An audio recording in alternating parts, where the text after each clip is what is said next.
This video is sponsored by Squarespace.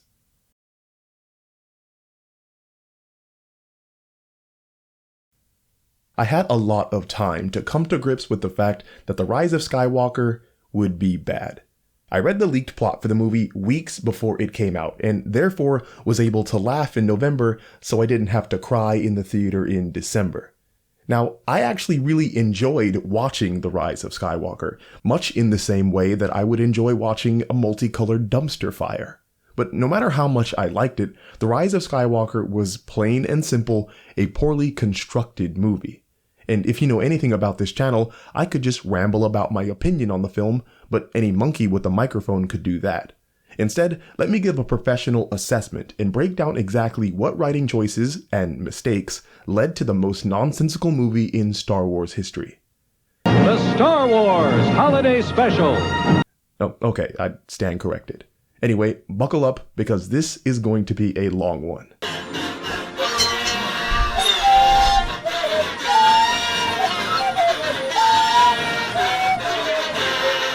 Thanks to second grade English, we all learned that an antagonist is one of the basic fundamental components of constructing a plot. Antagonists either create or maintain the conflict being whatever force or circumstance is preventing the main characters from achieving their goal. And Star Wars, at least the core film franchise side of it, has consistently handled the role of antagonist in a rather interesting way. There has always been a central antagonist and a secondary or sub-antagonist. Having characters to fill both of these roles has allowed Star Wars a fair bit of freedom in terms of plot progression. The central antagonist has always served two narrative functions. Firstly, they are meant to be recognized as objectively immoral, as the evil of the dark side personified. The central antagonist is not meant to be three-dimensional or sympathetic or redeemable. The second narrative function of the central antagonist is to tempt others to succumb to evil. Now, considering the sub-antagonist, their narrative function is to come into direct personal conflict with the main characters. While the central antagonist is the source of the conflict, i.e. the Star War, the sub-antagonist is the tool by which that conflict is directly delivered to the main characters. For an example, think of how Fire Lord Ozai was always the person at the center of the war that acted as the last Airbenders conflict, but Zuko, Zhao, and Azula were the enemies that the Avatar gang actually faced. And just so you can prepare yourself, I'm going to be referencing Avatar a lot in this video, because that show does a lot of what Star Wars attempts, but just better. Anyway, the formula for central antagonist and sub-antagonist has remained true for all 9 main Star Wars movies, even though it probably shouldn't have, but we'll get into that later. In Episode 1, Palpatine was the central antagonist, though very much in the shadows, and Darth Maul was the sub-antagonist. In Episode 2, Count Dooku replaced Maul as the sub-antagonist. In Episode 3, General Grievous replaced Dooku. For Episodes 4, 5, and 6, Darth Vader was the sub-antagonist. Episode 7 is where we get our first change to the central antagonist of Star Wars. Snoke assumes that role, and Kylo is the sub-antagonist. Same thing in Episode 8. In Episode 9 though, the series brings back Palpatine as the central antagonist, and for a time, Kylo is the sub-antagonist. Now, the reason I went over all of this is because getting these roles down pat is integral in understanding why The Rise of Skywalker took such a sharp left turn and why it was flawed. So we all know the famous throne room scene where Kylo bisects Snoke and then does the evil equivalent of proposing to Rey. I want you to join me. We can rule together and bring a new order to the galaxy. The intended focus of the scene is on what this choice means for Rey as a character. The narrative tension is whether she will join Kylo or stay true to her path. But something I truly believe the writers did not think about until it was too late was how much importance Snoke's death had for Kylo as a character. Snoke as the central antagonist for Episodes 7 and 8 not only existed to oppose Rey and the other characters, he also acted as the hand that guided all of Kylo's evil actions and the source of moral temptation for Kylo. That has been the role of the central antagonist in every Star Wars film. The sub-antagonists never have much agency. They simply do as the central antagonist commands. But that is very significant, because Kylo's character journey up to this point, at least in relation to Snoke, was him learning that he could form his own identity for himself, that he could stand against manipulation, and that he did not need to live his life according to how others planned or used to live their own lives. Hence, let the past die. Kill it, if you have to. Kylo's killing of Snoke was the physical embodiment of that sentence. It was the action that signified his rejection of being told which paths and traditions to follow, which, by definition, and this is the crazy part, meant that upon Snoke's death, Kylo had the freedom to choose whatever lifestyle he wanted. No one was tempting him or whispering in his ear. He had gained, for the first time, complete agency as a character. And he still chose the dark side. Just like Darth Vader, Kylo was faced with the opportunity of redemption after killing his overlord. But unlike Darth Vader, Kylo rejected that redemption. And from Disney's perspective, this probably resulted in the worst case scenario. By Snoke being gone, the role of the central antagonist was left vacant.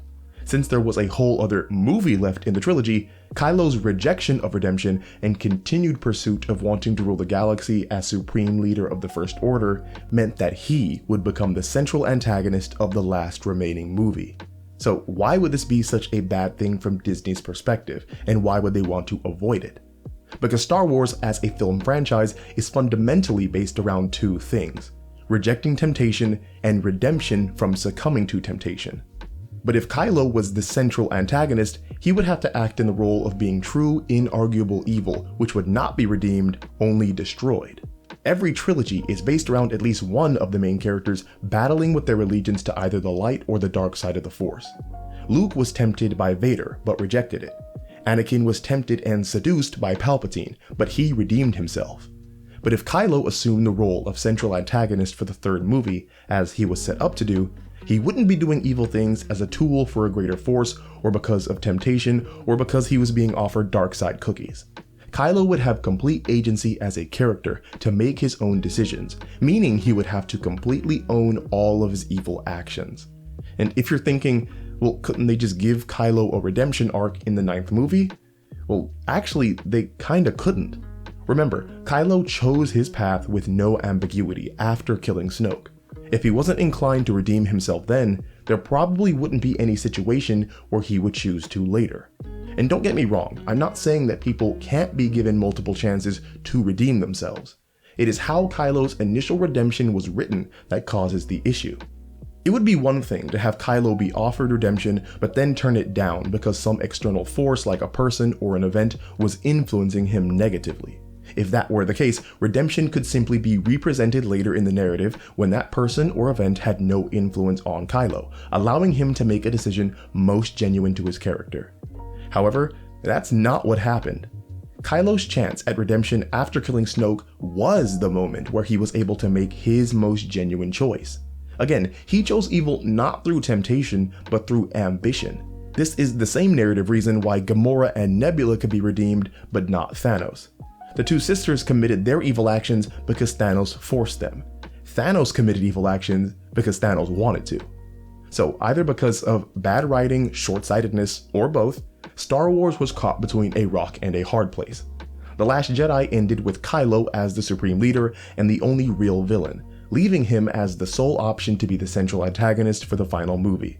But central antagonists in Star Wars are supposed to represent pure, unmitigated evil that must be vanquished with extreme prejudice, which stands in the way of Disney's desperate want to redeem Kylo in order to follow along with the message at the core of Star Wars narrative.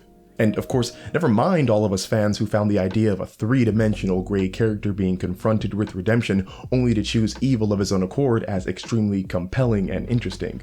And screw all those people who are looking forward to Star Wars interacting with the idea that not every fallen hero needs to be redeemed, but sometimes need to be taken out for the greater good. Instead of all that, the grand fix was to say, scratch everything we just set up, here is Palpatine. And hopefully I can explain why they did that. As said before, if Kylo was the main antagonist of the final movie, there is no one above him, meaning all of his evil actions are his own and become indictments upon his character. But Palpatine is the get-out-of-jail-free card. By throwing him in the story for no reason, he can be the central antagonist of the narrative. Kylo can still roll with the First Order and be complacent while whole planets are destroyed because Palpatine's dominance over him shields him from any moral responsibility. Kylo's adherence to the dark side can be viewed through the lens of Palpatine tempting, manipulating, and threatening him. I have been every voice you have ever heard inside your head. And best of all, and by best I mean worst, Palpatine's reintroduction puts Kylo right back where he started at Episode 7, with an evil master calling the shots that he can rise up against for a chance at redemption. As Walter White would say, It's brilliant!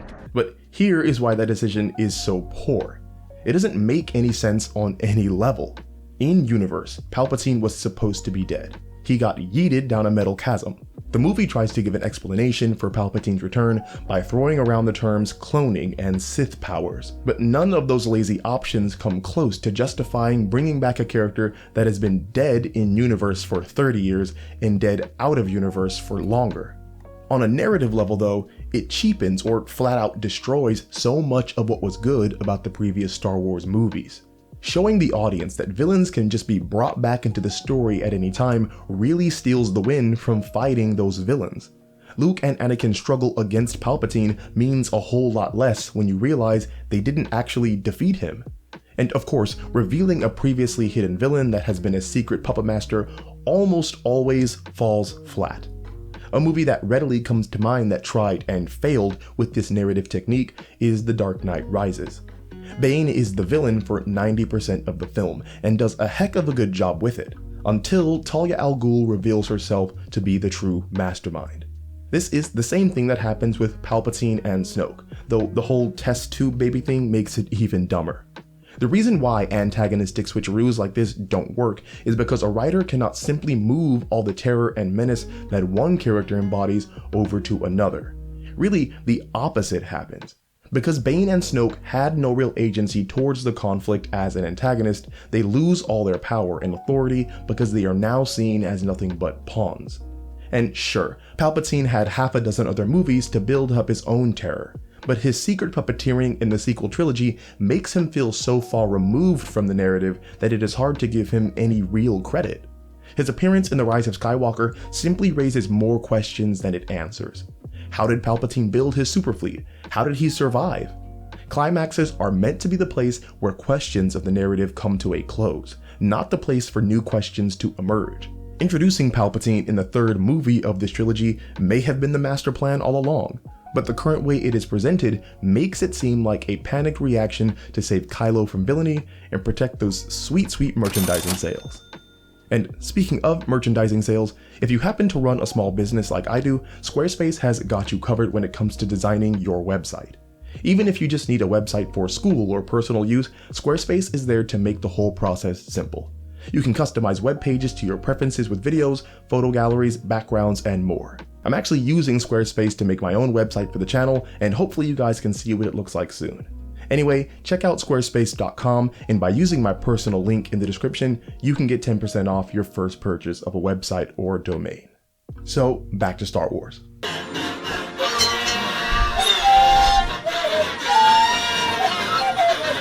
The most important part of a narrative is its conflict. The chosen conflict stands at the center of all the major decisions and opportunities within the story. Characters can only change insofar as a conflict pushes them from one state of being to another. Antagonists are only as threatening as the conflict they present.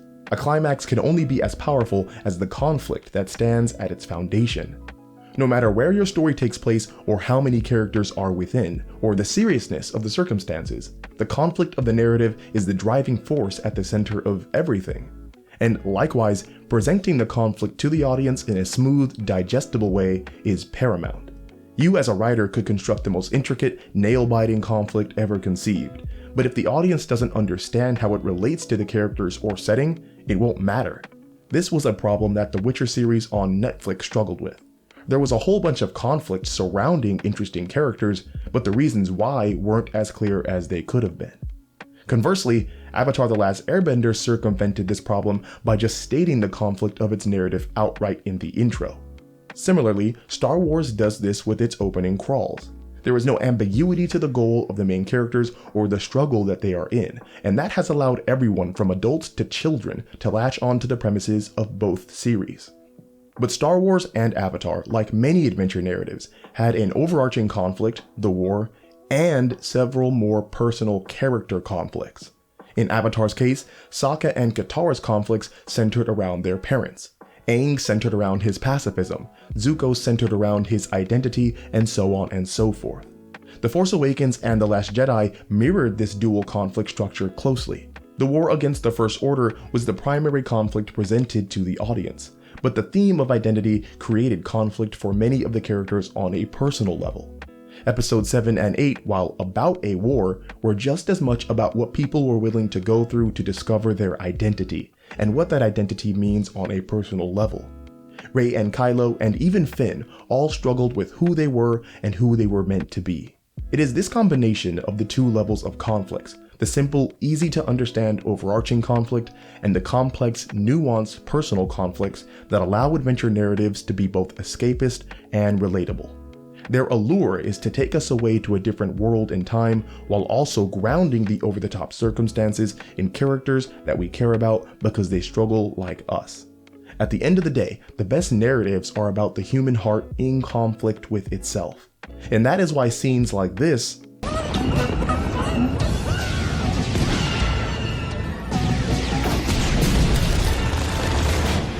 are so much less powerful than scenes like this. I love you. I know. Unfortunately, The Rise of Skywalker wasn't concerned with any of that. It abandoned the nuanced conflicts of the characters' personal struggles for Palpatine is Space Satan with a Megadeth army and we need to find a way to his hell planet to stop him. Rey wants to kill the Emperor. Poe wants to kill the Emperor. Finn wants to kill the Emperor. Heck, Kylo wants to kill the Emperor after the first act. And really, that is about all the characters strive for the entire movie. The personal conflicts of the characters were either abandoned or became synonymous with the overarching conflict. Destroying the big bad evil guy becomes the focus of every narrative thread, and that is a shame because the third entry in any trilogy is where the personal character journeys are supposed to come to a head. A failure of The Rise of Skywalker was that the story became ultra simplified in the very instance where it was meant to be the most complex. The whole movie is basically one giant fetch quest for a wayfinder, then a 30-minute battle scene with an outcome so predictable that a 9-year-old could foresee it. And somehow, at the same time, the actual conflict of the movie is so overly complicated that it's incomprehensible. Palpatine's plan was to have a child, and then have a grandchild, and then have his child assassinated to orphan his grandchild, and then have his grandchild grow up to hate him but not tell his grandchild about him so that his grandchild would try to murder him so he can move his Sith essence into his grandchild and rule the galaxy through their body. And as crazy as that sounds, that isn't even the worst of it. Like I said before, one of the key components of a conflict is delivering it to the audience in a simple enough way that they can understand it. And just to recap, the conflict of a narrative is whatever is keeping the protagonist or the main characters from achieving their goal. Rey's goal was to take down Palpatine. Simple enough, right? Where things start to get a bit tricky is that Palpatine, as the antagonist, wanted Rey to kill him. In simple terms, the protagonist and the antagonist both had the same goal and desired the same outcome, effectively putting the conflict in stasis. The narrative establishes that Rey cannot kill Palpatine because that would turn her to the dark side. But it also established that Palpatine must die in order to save the galaxy. Now, believe it or not, this type of narrative climax is not new. Typically in a situation like this where a main character cannot act to oppose the antagonist, the narrative has built up another character that can stand against the antagonist. We actually see this in Avatar. Uncle Iroh has the full capability of defeating Ozai during the climax. However, he states that he cannot do it because it would be perceived as nothing but a selfish conflict of brother against brother. Instead of Iroh facing Ozai, the antagonist, the narrative has set up another character to do it instead, Aang. Now, while I was in the middle of watching The Rise of Skywalker, I thought the narrative was progressing to a moment where Kylo would step in and kill the Emperor. Unlike Rey, Kylo has no emotional connectivity to the Emperor. Kylo could kill Palpatine and use that moment as his ultimate act of redemption, shunning the dark side and becoming a morally good character. Except I realized very quickly that wasn't possible either.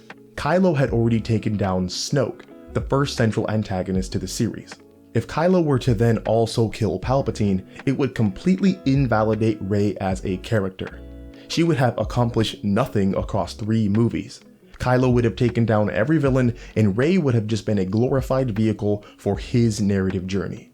So, with only 2 characters set up to defeat the antagonist, one of whom cannot kill Palpatine for moral reasons, and the other who cannot kill Palpatine for narrative reasons, what did the Rise of Skywalker decide to do? Well, they basically said,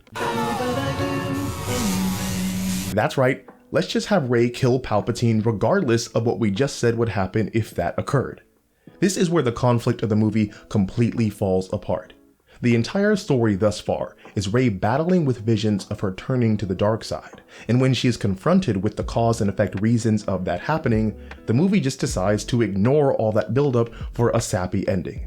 What was the point of having the film's entire climax focus around Rey's moral conundrum if it was just going to be ignored anyway? And I know the movie is trying to say that because Rey literally didn't strike Palpatine down, she didn't give into the dark side. But that's just insulting. Is stabbing a man with a laser sword any less righteous than purposefully burning him out of existence? The conflict for the Rise of Skywalker was too simple and too convoluted at the same time, which I guess is impressive in its own way. A much better alternative would have been for Rey to kill Snoke, giving Kylo the opportunity to mirror her actions and take down Palpatine when she could not. That way, each of them could have overcame a villain in the series and truly embodied the Force dichotomy that the trilogy had been building them up to be. But that would have taken years of planning, and that might be too much to ask of Star Wars now. Han Solo's death in The Force Awakens is one of my favorite scenes in Star Wars. It, of course, was a powerful, emotional moment that really played upon the relationships of the characters. But when I considered it from an editing perspective, I was excited for the potential that it created in the series. Han Solo's death established a precedent that important characters in this film franchise could be faced with fatal consequences. Danger in a story is only as potent as the consequences that it brings.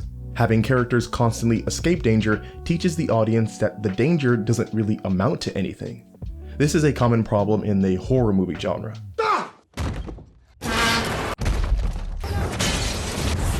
And managing danger correctly was a strength of a show like Game of Thrones. Having the characters feel like they are in real danger as a result of the conflict makes their struggles seem so much more real, therefore making their achievements seem greater as well.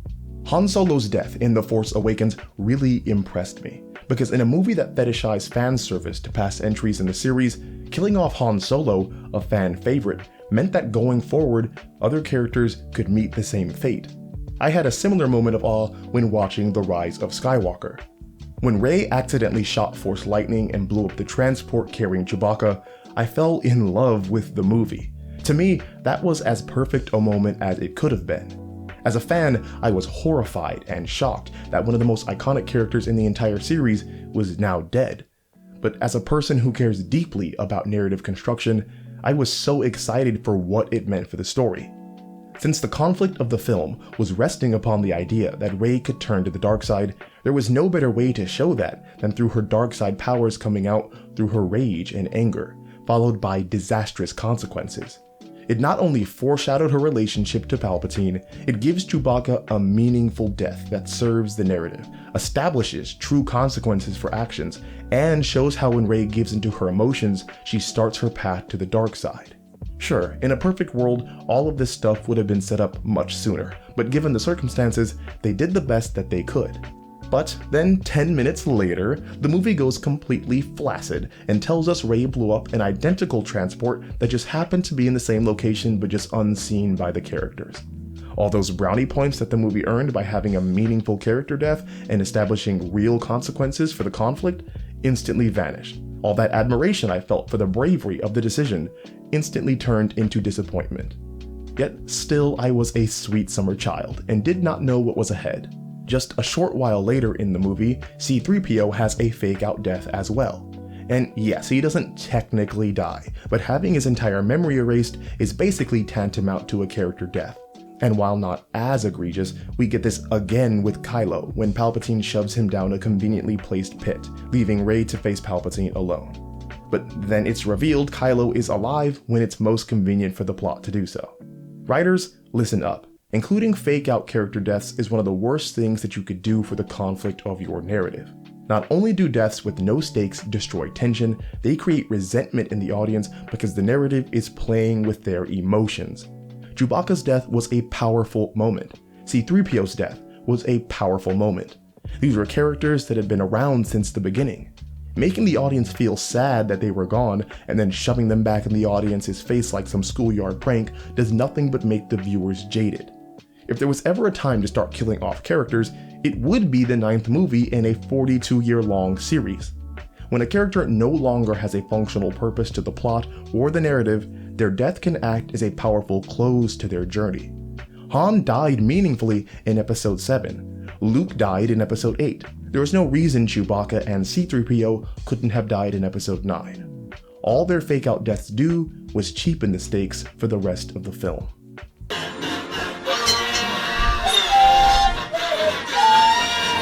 Aside from Rey and Kylo, and honestly maybe even rivaling them, I found Finn to be the most compelling character introduced when the sequel trilogy first began.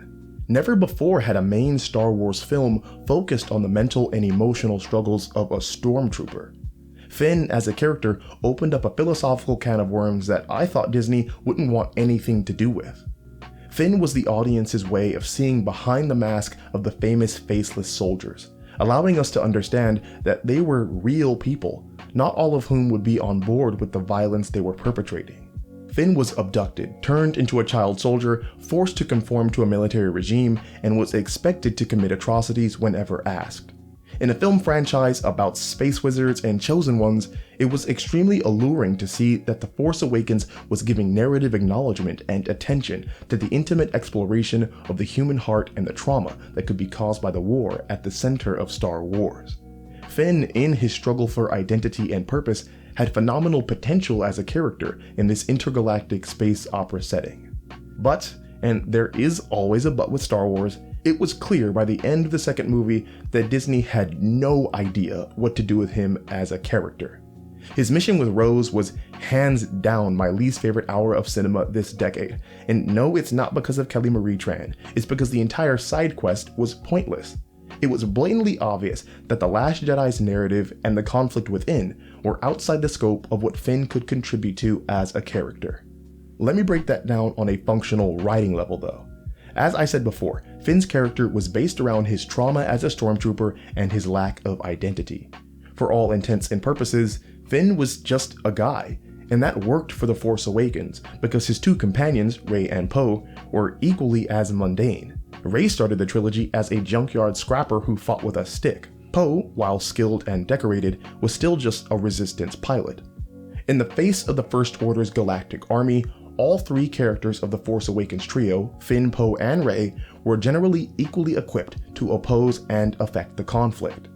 This doesn't mean they were all equally powerful, because Rey obviously outclasses both Poe and Finn, but each of them had a unique skill that played an important role during the climax that aided in overcoming the conflict. Finn used the knowledge he gained as a stormtrooper to inform the resistance of Starkiller Base and how to disable the shields. Poe led the resistance attack, and Rey faced off against Kylo. The Force Awakens, as the first movie in a trilogy, was all about establishing the characters, the skills they bring to stand against the conflict, and their potential for growth in the upcoming films. The actions that the characters take during the Force Awakens climax exemplify the role they are best suited for going forward. Rey will act as the rising Jedi warrior who will fight directly against the Sith. Poe is the rebel leader who will carry the troops forward in battle. And Finn will use his former knowledge as a stormtrooper to take down the First Order. Fast forward to The Last Jedi, and Finn has come down with a case of useless character syndrome. What do I mean by that? Well, basically, useless character syndrome is the affliction of when a character who was once central to the narrative is no longer equipped to assist in overcoming the conflict. Rey and Poe both play significant roles within The Last Jedi in facing off against the antagonist. This is because their character skills that were established in The Force Awakens have direct value and impact on the narrative of The Last Jedi. Rey can still face the Sith directly, and Poe can still act to lead the rebels against the First Order. But Finn's former life as a stormtrooper doesn't really help anyone. He has to be sent on a meaningless side quest to fill time and justify his inclusion in the narrative. And it gets even worse in The Rise of Skywalker.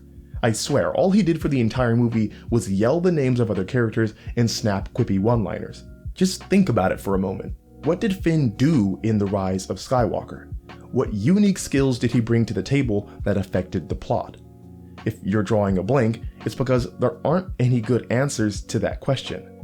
The Rise of Skywalker did the exact same thing that The Last Jedi did. Partnered Finn with a female companion and made him engage in quote-unquote action for roughly half an hour. Useless character syndrome is actually pretty common among character trios though. Naruto, Sasuke, and Sakura all started out with skills that, while not completely equal, could affect the narrative in meaningful, unique ways. However, by the end of Shippuden, Naruto and Sasuke were demigods, and Sakura had the great ninja skill of converting oxygen into carbon dioxide. A trio that never experienced useless character syndrome was the original Avatar gang. Even though Aang and Katara were vastly more powerful than Sokka, the narrative was always constructed in a way so that Sokka could use his unique intelligence to affect the conflict. From beginning to end, Sokka never came off as useless, and he had a whole episode about feeling useless. One of the saddest things to consider too is that The Rise of Skywalker came this close to curing Finn of his useless character syndrome. Throughout the film, he wants to tell Rey a secret. There is competing speculation about what that secret actually was, but most people think that he either wanted to reveal that he was in love with Rey or that he was Force sensitive. And honestly, either of them could have worked. Albeit the less interesting alternative, if Finn told Rey he was in love with her, he could have been Rey's anchor to the light side during her struggle with Palpatine and the dark side. Within The Last Jedi was the line, "Not fighting what we hate, saving what we love." Rey could have defeated Palpatine not because of her hatred of him, but because of her wanting to protect Finn, giving his inclusion a unique purpose in the narrative that affects the climax. The other better option, in my opinion, is that Finn is Force sensitive, allowing him to become Rey's apprentice in the Resolution. This would make Finn the first step towards restoring the Jedi and provide an excellent conclusion to his journey from lowly stormtrooper. But really, there is a third option to make Finn not so useless. Instead of blowing up comm towers like a foot soldier, Finn could have used those towers to transmit a message to all the stormtroopers working for the First Order. He could have told them his experience of gaining freedom from Imperial servitude, of finding who he was, and fighting for something he truly believed in. Finn could have used his former life as a stormtrooper to help others within the First Order rebel just like he did, crystallizing his skills established in the first movie and narrative journey across the trilogy into a single moment. The film already set up such defections by having Hux and the former stormtroopers switch sides. If Finn had convinced ranks within the First Order to mutiny, they could have been a much more believable replacement to the giant random space fleet that appears with Lando out of nowhere. Which leads us to... The narrative function of peril and danger is to build interest around how the characters will find their way out of it. The greater the peril the characters face, the more interesting their journey to surmount that peril will be. At the beginning of the film, Palpatine is shown to have his massive army, like bigger than anything the galaxy has ever seen.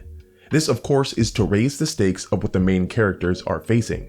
Going into the third movie, the First Order had been fundamentally weakened. Snoke was dead, the upper command was dead, and the flagship had been destroyed. Conversely, Rey discovered her force powers, giving the Resistance its greatest warrior yet. The climax of a narrative is intended to present the main characters with their greatest struggle. So seeing as how that would be difficult given the circumstances that closed The Last Jedi, the writers pulled this huge fleet of planet busters out of nowhere. This is why the tension of the film might have felt manufactured to you, because it was. Instead of building up step by step to a climax, The Rise of Skywalker just drops one from the sky. And in traditional narratives, while the threat associated with the conflict usually does increase in act to act or from movie to movie, so too does the capabilities of the main characters.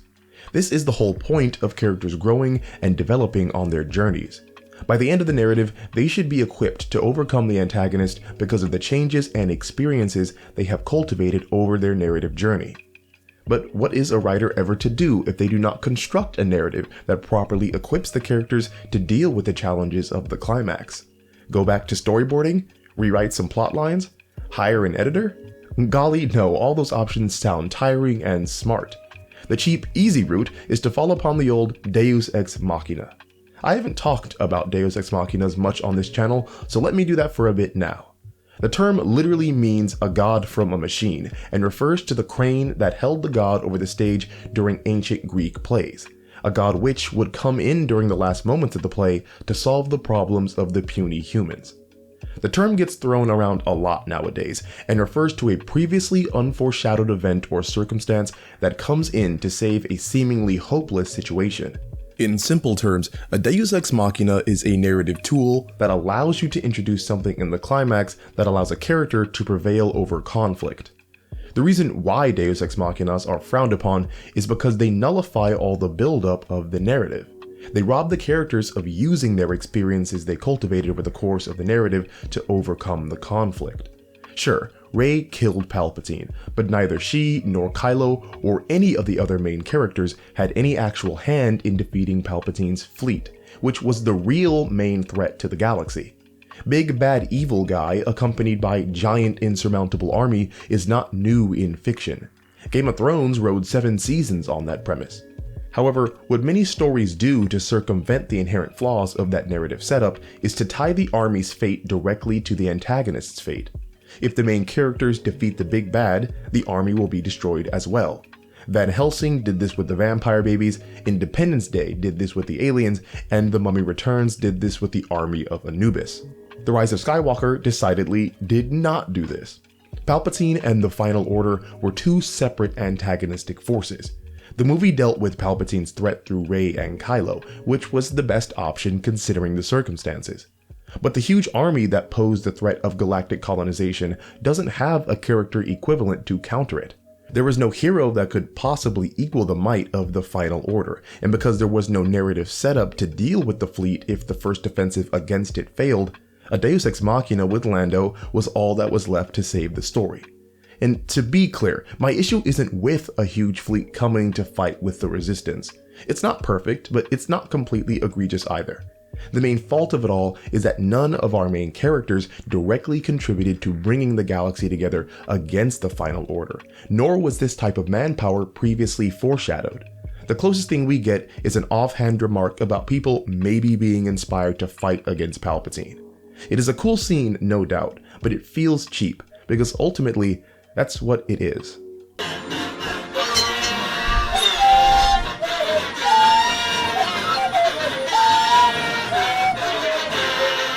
All of these criticisms with the rise of Skywalker can really be summed up by saying that the sequel trilogy seems extremely fractured. The Force Awakens is an homage that is nearly faithful to a fault towards Episode 4. We had our chosen warrior, a death-dealing megaweapon, and a masked villain lorded over by an evil leader. The Force Awakens was a familiar movie that, while establishing foreshadowing and setting up questions that the rest of the trilogy would ride on, definitely still felt like a film that held on to the traditions of Star Wars very closely. The Last Jedi, though, took a very different route. A focus of the second movie was to make a purposeful effort to separate from Star Wars films of the past. Tradition and precedent were rejected. Long-established foreshadowing was subverted to move the narrative into never-before-seen territory. The Last Jedi set the stage for a completely new look at what a big-budget Star Wars film could offer and how the characters within could evolve. However, the Rise of Skywalker yet again took the series in another direction. Instead of turning away from the past and engaging with the new narrative and plot lines like The Last Jedi set up, the final movie in the trilogy goes literally as far back into the past as possible. Palpatine is pulled out of nowhere after not being foreshadowed at all to become the centerpiece of the entire film. It is these differing themes and narrative messages that cause the trilogy to feel so disjointed. A trilogy at its core is nothing but a narrative 3-act structure, except each act is a movie. Each movie is supposed to provide details and context that give power to the next movie. But these 3 sequel trilogy movies all really have themes and narratives that are all independent of each other.